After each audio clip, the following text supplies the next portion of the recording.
তো গাইস, স্বাগতম তোমাদের। তোমরা সবাই কেমন আছো? আশা করি সকলে ভালো আছো। আজকে এসে গেছে আমার এক আঙ্কেলের মাছের দোকানে। তো এখানে একটা পিঙ্কি গোরামি ছিল আর বাকিগুলো সবই ব্লু গোরামি। তো আমার পিঙ্কি গোরামিটা পছন্দ হয়, আমার সাথে আমার সঙ্গে একটা ফ্রেন্ড এসেছিল, ওরও পিঙ্কি গোরামি হয় পছন্দ হয়, তো বারবার নেওয়ার জন্য রিকোয়েস্ট করে। আমি নেব। পিঙ্কি গোরামিটা আমি নি। তুই নিয়ে কি করবি? হ্যাঁ আমি নেব এটা।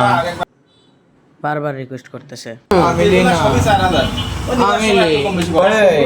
না, আমি নেব। আচ্ছা থাক, আমি নেব না। আচ্ছা নিয়ে নে। নেব।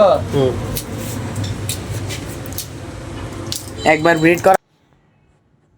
তো যাই হোক, আমার মাছ নিয়ে নিয়েছে। আর এই যে আমার ফ্রেন্ড সবশেষে চাওয়ার পরে, অনেক রিকোয়েস্ট করার পরে ও পেয়ারটা নিয়ে নিছে।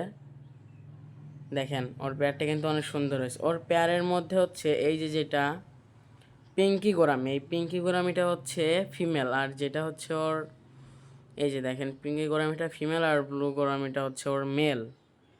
যাই হোক, ওর পেয়ারটা সুন্দর হয়েছে। আর এই যে বাসায় আসার পরে আমি আমার মাছগুলারে ছেড়ে দিছি, কিন্তু এখানে একটা প্রবলেম হয়েছে। আমি যখন আঙ্কেলের দোকান থেকে মাছ আনি, তখন আমি বুঝতে পারছিলাম না যে মাছের ক্ষেত্রে এরকম হবে। আমার গরমে মাছের ক্ষেত্রে সেরকম ধারণা ছিল না।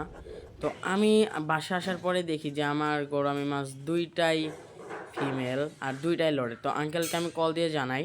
আঙ্কেল বলে যে আচ্ছা সমস্যা নাই, তুমি এসে এক্সচেঞ্জ করে নিয়ে যাও। তো আপনারা বলেন আমার ব্লু গোরামি কেমন হয়েছে।